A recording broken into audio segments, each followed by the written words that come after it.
So I'm Angie Ceroli. I am one of the team leads for Rachel Lynch, and we are facilitating the workshop today so that she could actually move because she's in the middle of moving. We are going to talk about nutrient deficiencies and how they relate to symptoms of anxiety and stress, and even leading to diagnosis for depression in this discussion. As I mentioned, I welcome you all to stay unmuted. If you'd like to make comments, if you have questions, you can put them in the chat. Kathy Simpson said she would help me know when there are questions, and we can address them as we're talking about each of the topics that we're going to cover. A lot of the information, as I mentioned, that I am using here came from Justin Harrison's webinar with registered nurse Lauren Bush, and that was this week during their education seminars. Not all the information that she presented, of course, is in this. I wanted to try to keep this more succinct on things that I know we can keep in our minds and take action on as we, are getting ready or are going to have our next annual exam.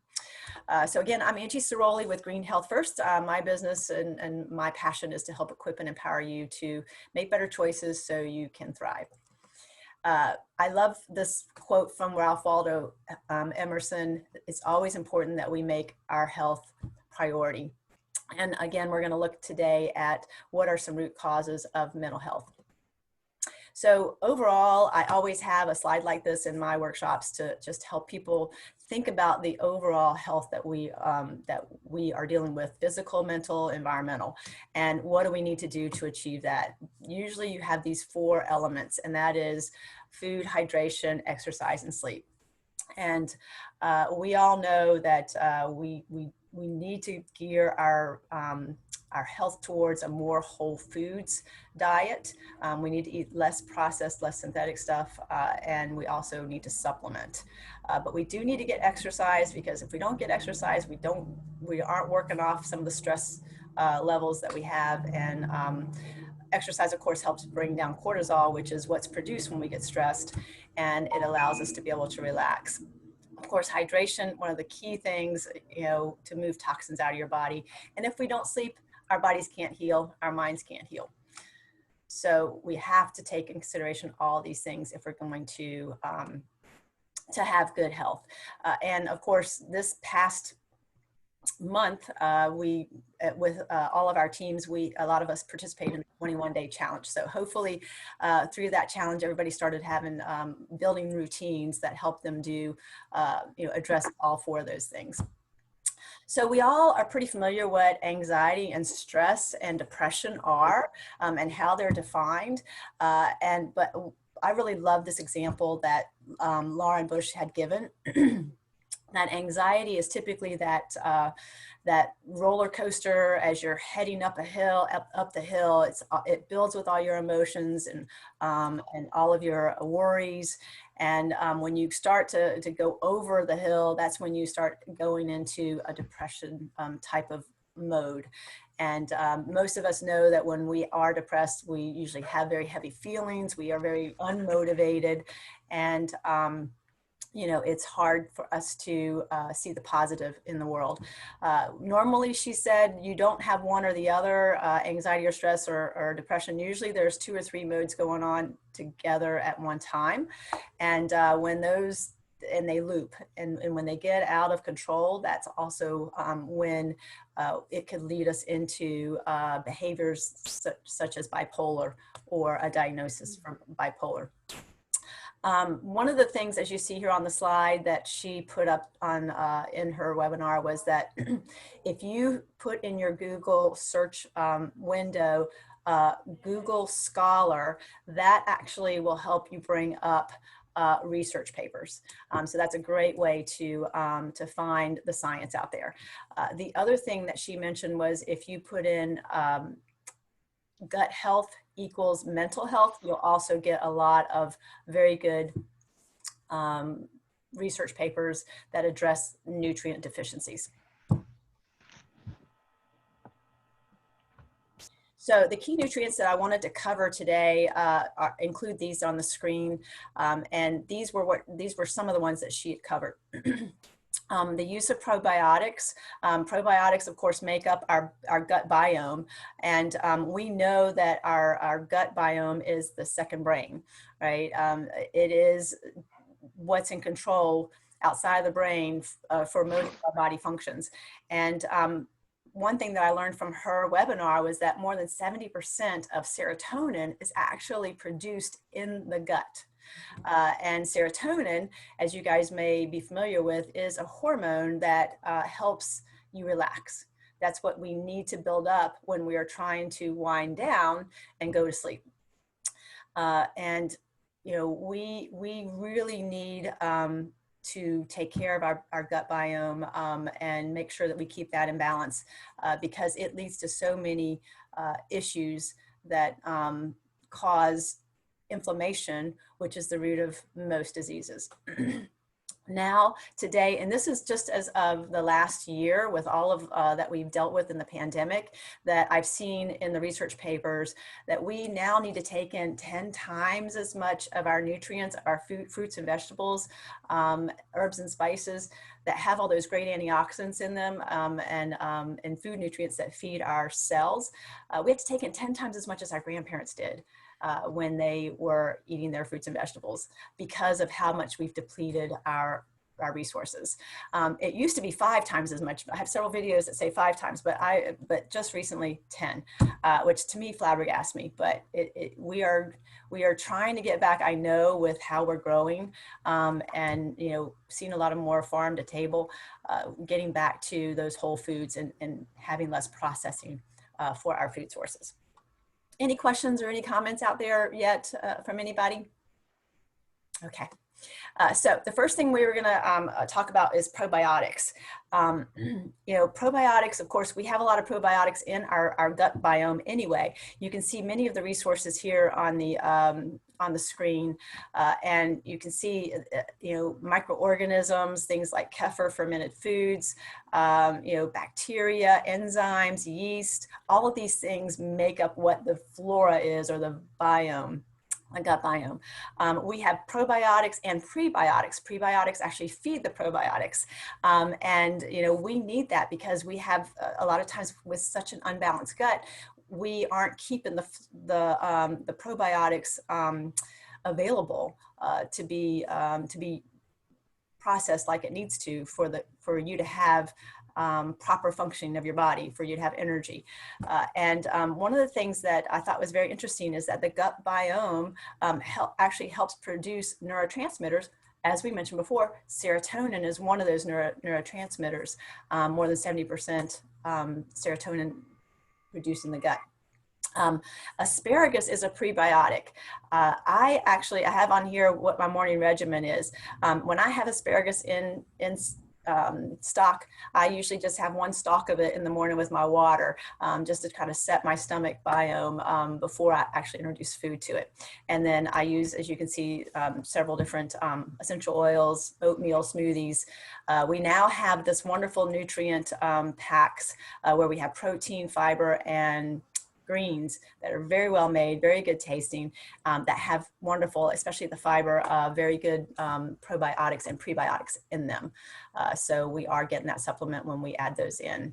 Are there any questions or anybody want to add in anything with respect to the use of probiotics and how it relates to our emotions, depression, anxiety?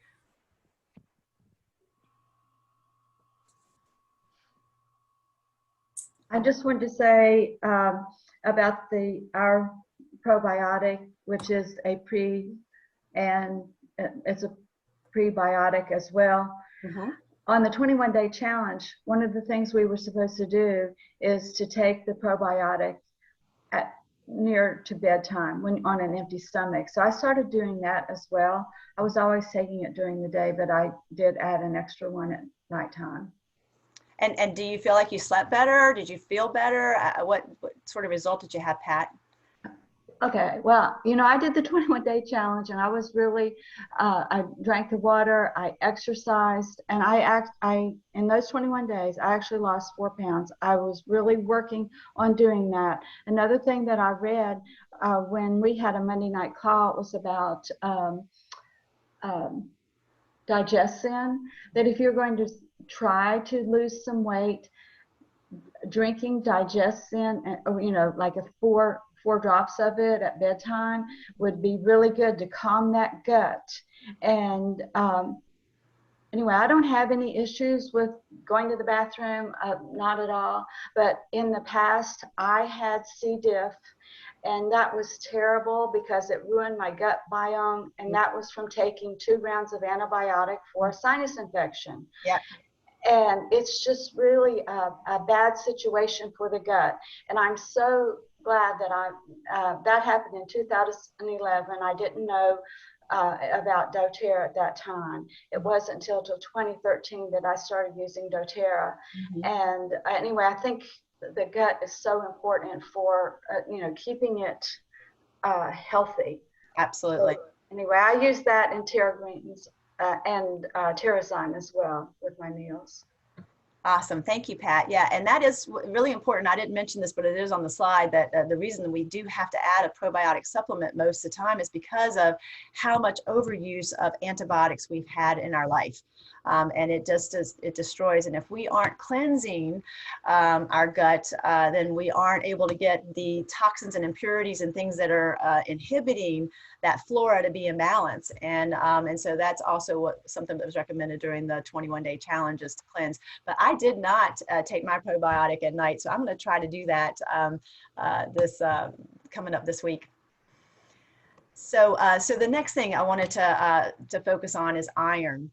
Now, one of the things that Nurse Lauren had mentioned was that she was actually on the brink of going in and having a very serious brain disease type of diagnosis. And she was just like adamant that she did not want to go down that path until she started looking at other avenues of what could happen. So she told her doctor, I'm putting this as option D, and I want us to look at option A, B, and C. So we got to figure out what that would be. So what they started with was a nutrient panel. And we all get, when we go to our annual physical, we get, blood work, and that blood work, looks at a nutrient panel. We always have, your B's, your calcium, magnesium, your vitamin C, your vitamin D. We always have cholesterol, blood pressure, CRP. I mean, there's a plethora of different measurements that are made. And so that's what she did. And, many of these will have a range.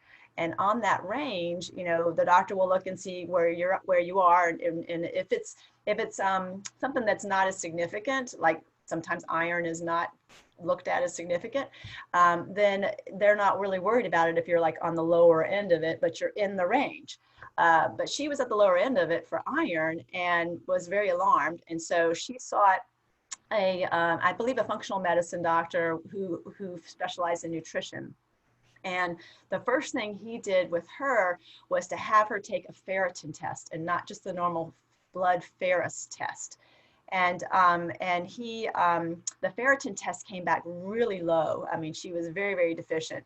And he was like alarmed by it. And he wanted her to go immediately over to the hospital and get a transfusion to get iron into her system. And he told her that he was just surprised that she did not come in there with a history of being on antidepressants and taking antidepressants. And she was just perplexed by that, because she said, I don't understand why you would say that.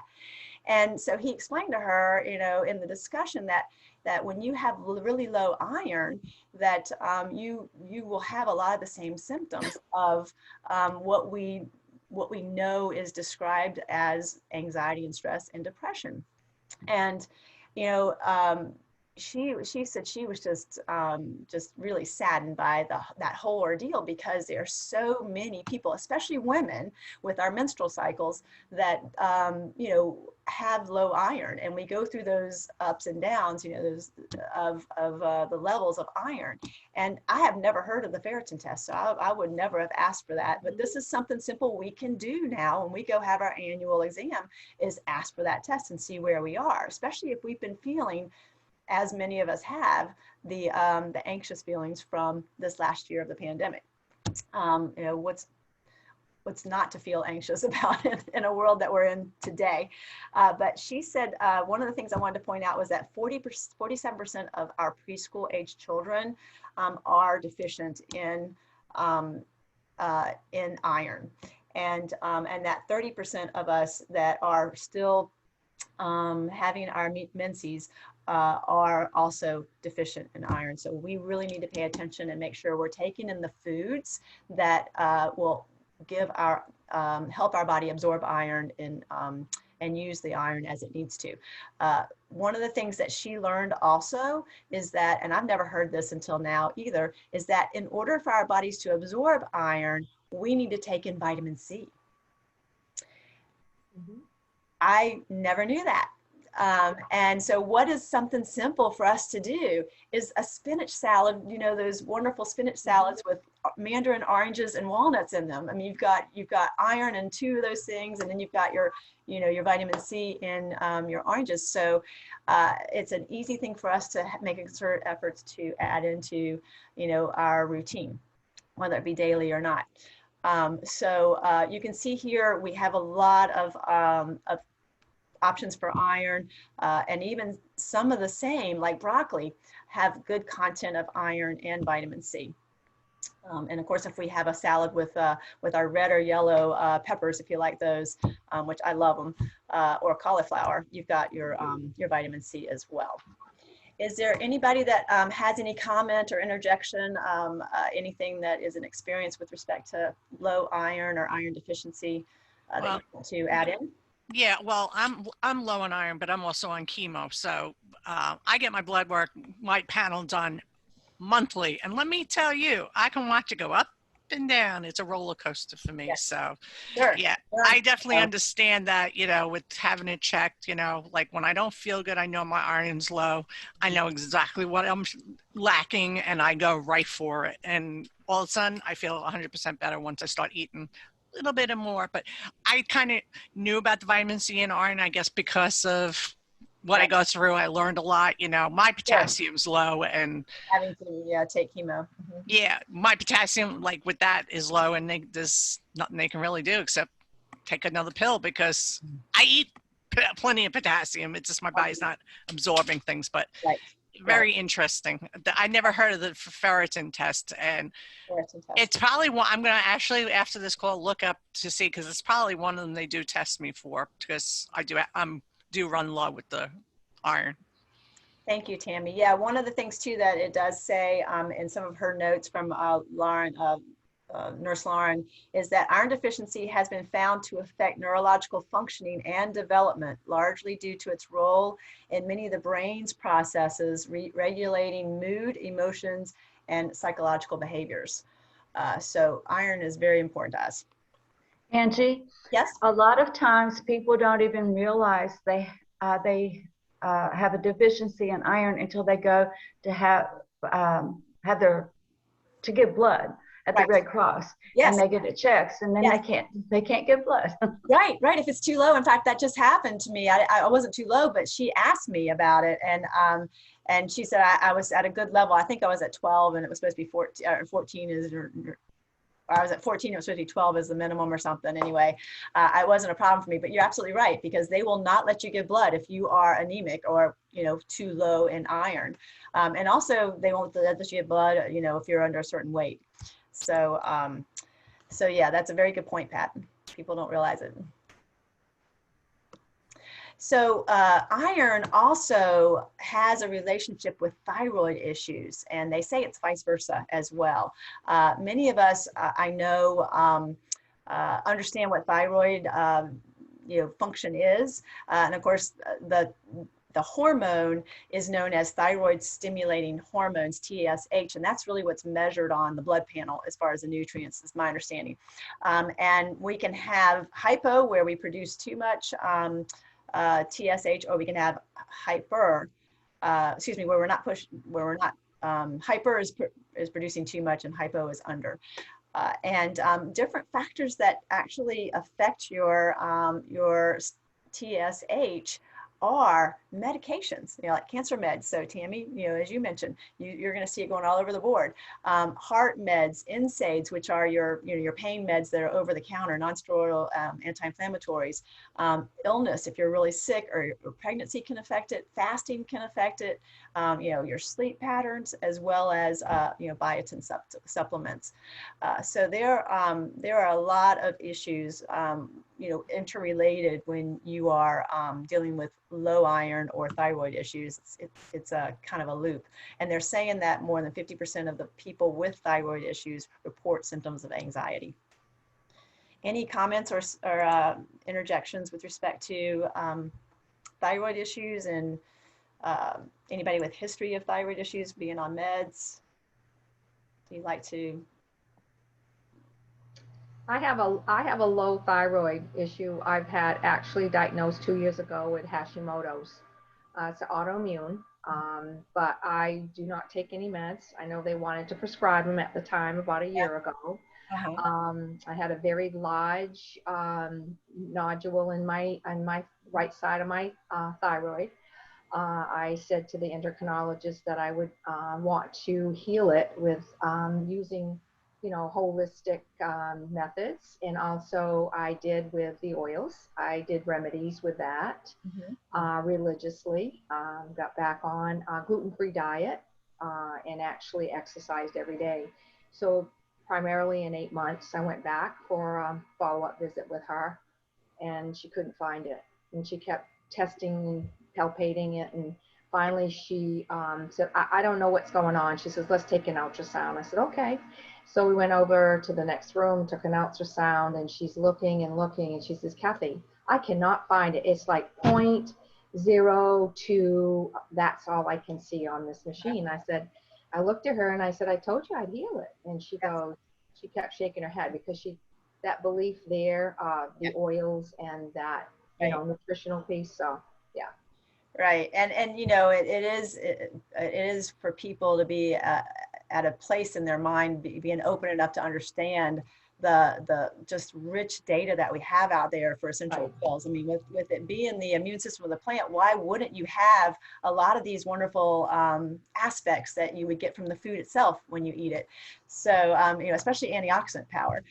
So that is a great story. And one of the things that Nurse Lauren had pointed out was that there were some studies that showed that more than 60% of patients that were either hypo or hyper thyroid diagnosed, they exhibited symptoms of anxiety and stress, and reported, some of them depression, with a diagnosis of depression. So, so it definitely is something to to keep note of, and again, look at that nutrient panel, have a discussion with the doctor about it.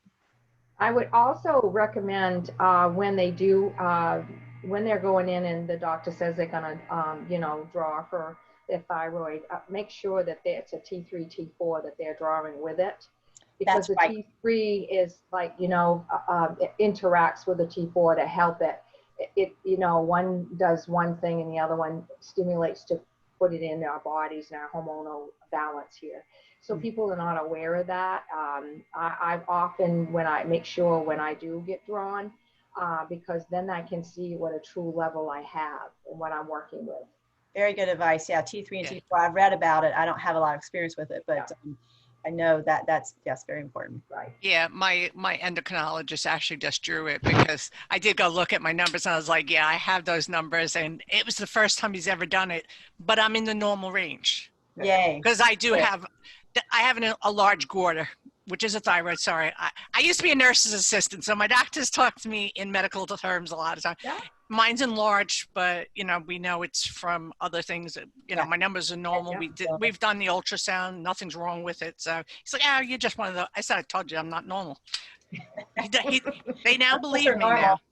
Yeah, We so. don't know what normal is, do we? And none of us are really normal. So I just thought this was an interesting picture that I found to just show how hypothyroidism affects the body. You know, and of course, we all kind of know and have heard, even if we don't have thyroid issues ourselves. You know, we may have somebody in our family, like my mom had thyroid issues, but we all kind of know that there's low energy that goes along with that. When you are really getting sluggish and you just can't get moving, that could be, you know, a thyroid inducing issue. But I didn't know some of these other things, you know, like the brittle fingernails and, you know, heavy bleeding during menses, that kind of thing. I mean, I thought that was very interesting. And again, you know, these are things that we can, you know, certainly can be caused by other stuff, you know, muscles and joint issues. There's lots of things that can you know, feed into that, but these are things to be aware of and ask about, especially if we do see numbers kind of on the edge for our panels. Angie, also have, you know, we also have to be aware of what our bodies, like these right here, these symptoms, signs and symptoms that affect the body. You might have a normal thyroid level, you know, and I did for like 5 years. But I have a lot of the symptoms, very lethargic, muscle weakness, constipation. And I kept bringing it forward to a couple of the doctors. And actually I was living in North Carolina at the time, but I happened to connect with a really great holistic doc. And she says, you know, your levels are normal. I said, but I don't feel normal, and I am not normal.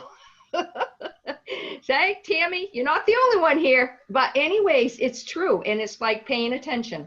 And exactly what I did. Once I did, and I started journaling every day to just say, okay, for this week and next week, this is what's happening to me. So yeah, good point there.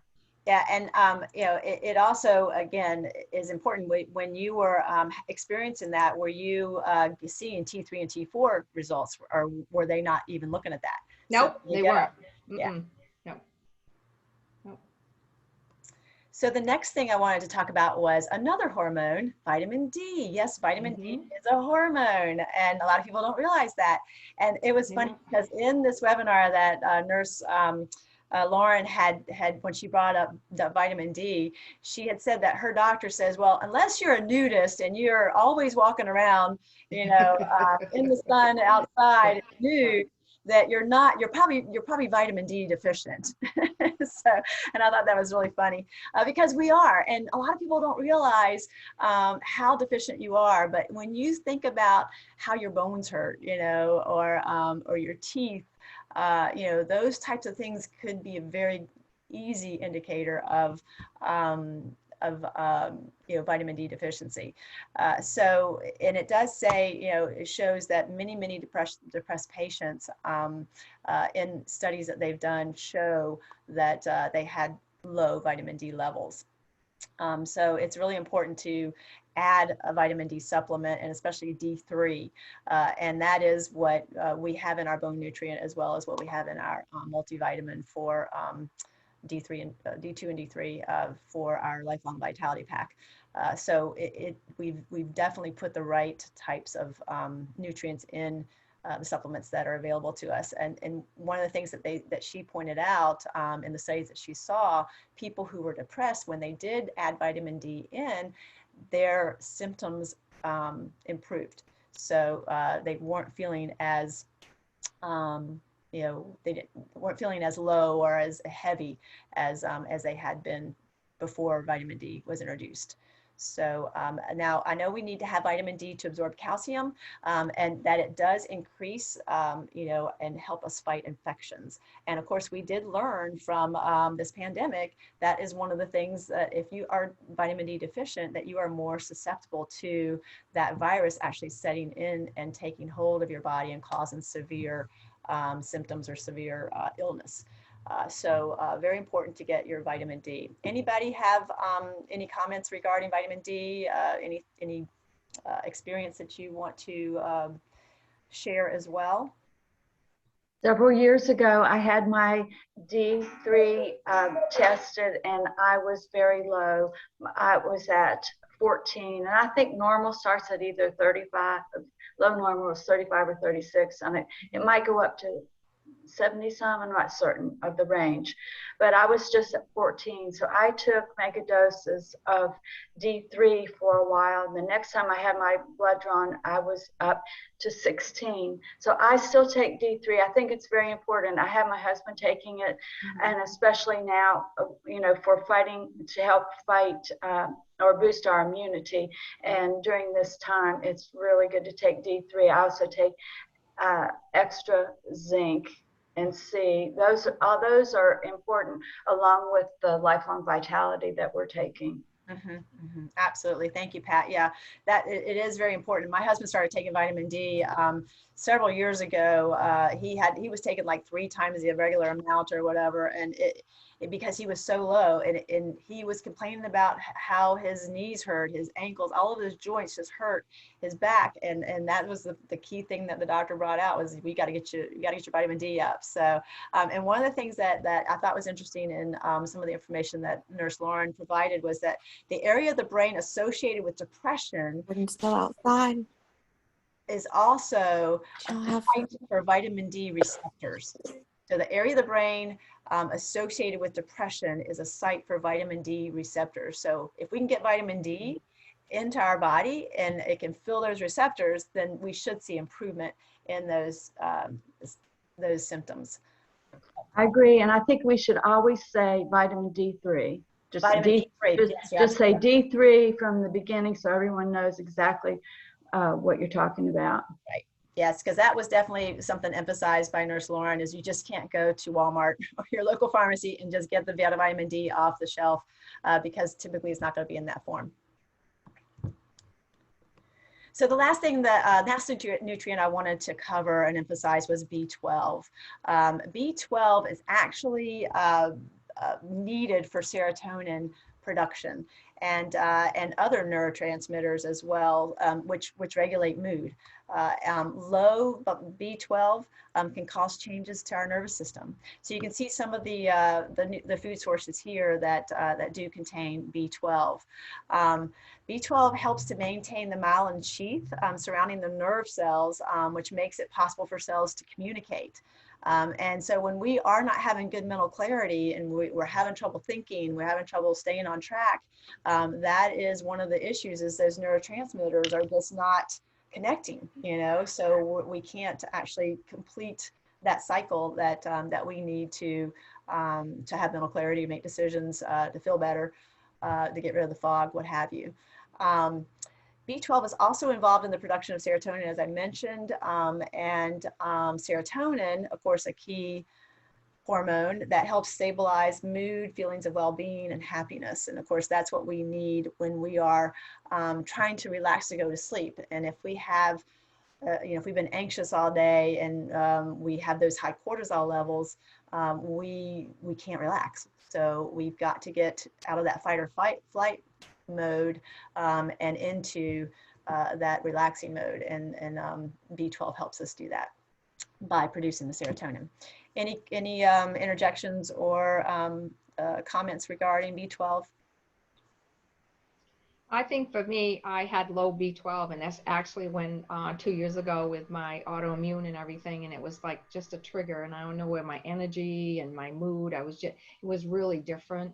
And I knew it. And so when the doctor did draw the levels, and I thought, oh, no wonder. So once I started on a supplement, and really, I think within 3 or 4 days, I really started feeling different. Feel a lot better. It was amazing. Yeah. I know one of the things that Nurse Lauren said was that, when we go and, we get put on an antidepressant, an SSRI typically, which is a serotonin-based type of a treatment. It's not because we are deficient in SSRI, it's because we're deficient in serotonin, we're deficient in B12 and those resources that help us make the hormones necessary for balance and moods. So I just thought that was a very interesting way of helping us think about it. Yes, I thought it was really Yes. good when she said, "You do not have a Xanax." Yes, Yeah, You're right. exactly. Exactly. Not that Who time. needs that stuff? It's yeah, vitamin you're D. not deficient in Xanax. Yes. No, right. Yeah, I thought that was Like great. that. That was cool. So, so again, whole food diet, so important for our brain and our mental health. And our Lifelong Vitality Pack, as you see here, it contains a multivitamin, an omega complex, and then also a cellular complex. And that cellular complex has a lot of things in it that we normally don't get in a multivitamin. Things like green tea and CoQ10 and grapeseed extract, or there's just a number of different things that really support on the cellular level, making sure that those cells are working properly. The omegas, of course, very important for immune system, brain, heart, joint, eye, skin care. And, you know, I can't say enough about getting a good viable omega because many of the omegas that are out on the market are already rancid before they even come to market. So that's just very, very important. Of course, the Lifelong Vitality Pack is one of is our #1 selling product that we have for a reason. It's because it's whole food derived, and you just don't find that in most supplements out on the market. This is one of the slides that Lauren had given with respect to the nutrition and whole foods. So you can see some of the other types of benefits that you get with each of these components of the vitamin pack. Omegas promoting alertness and positive mood and learning, helping with fatigue muscles, also, you know, promoting strong bones and teeth. And then, of course, your alpha CRS, helping again with mental clarity, tummy tamer, and supporting brain function. And then your your multivitamin has your A, C, and E, and your Bs. You've got bone health. We also have actual blends of our nutrients in there that we need, that give us the things that we've been talking about today: your iron, your vitamin D, your B12, and your what was the other one? Iron, vitamin D. Oh, the other one was thyroid, so it wasn't a nutrient, but vitamin C, because that's what we need for vitamin D, for iron absorption. So we haven't talked about essential oils. I did want to touch on essential oils because some people on here may not be essential oil users. It is the immune system of the plant. It is what helps keep that plant healthy. And we actually, you know, it's a whole food plant derived product that we have with doTERRA. So many of our essential oils are ingestible as supplements, and you don't see that for most of the brands out there. Most of the brands are going to have for external use only, or not for internal use. And as I mentioned, herbs, spices, and fruits, many of them have very strong antioxidant properties that we are getting from the essential oil. So I do use, you know, essential oils internally under my tongue or in my water in the mornings or throughout the whole day. And then also topically and diffuse it using aromatically. There is an emotional aromatherapy blend, kit that we have that's available, and this just kind of gives you some of the names, underlying names of what's developed for targeting certain types of feelings. And you'll see this kit is actually in one of the suggestions for supporting mental health in a couple slides. But I can't say enough for these. These are available in a regular oil or a roller blend that you would use topically. There's also emotional support blends that we've had available individually for many years that you see here, and these you can add on to any of the regimens that you're using already, whether it's the supplements or whether it's just adding it to your foods or your water. We have some of these in not only the oil, but in a supplement, like a soft gel or a capsule as well.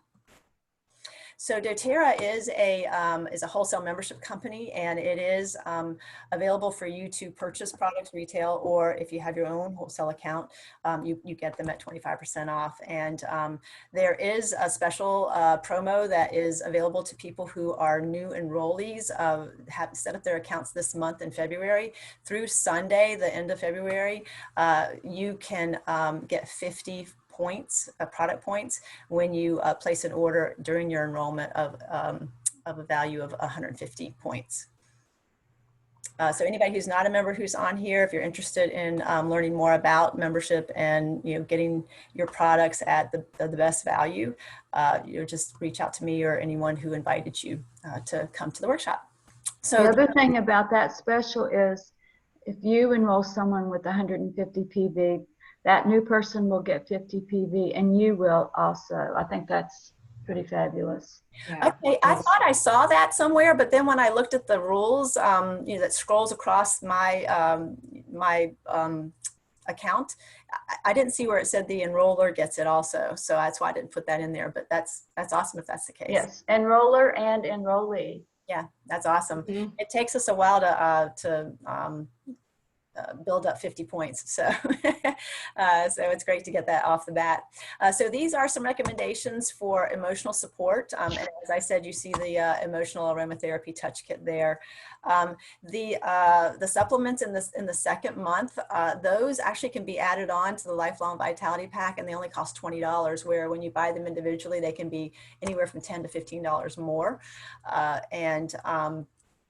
You have great antidepressant properties in many of these, especially any of our citrus oils. And the Balance is our grounding blend, and the Serenity is the calming blend that you saw on the previous page. The Healthy Habits Enrollment Kit is a kit that contains the Lifelong Vitality Pack, and so if you do enroll with that, then you will get you will not have to pay the $35 fee. So it's already included in the price. And we do have a whole 30-day cleanse that has been established it's a protocol for anybody who wants to do a cleanse and try to get that gut biome in balance. And I know that was something that was discussed and emphasized when we started the 21-day challenge. So that is all I had for today's workshop. I hope that you all took notes and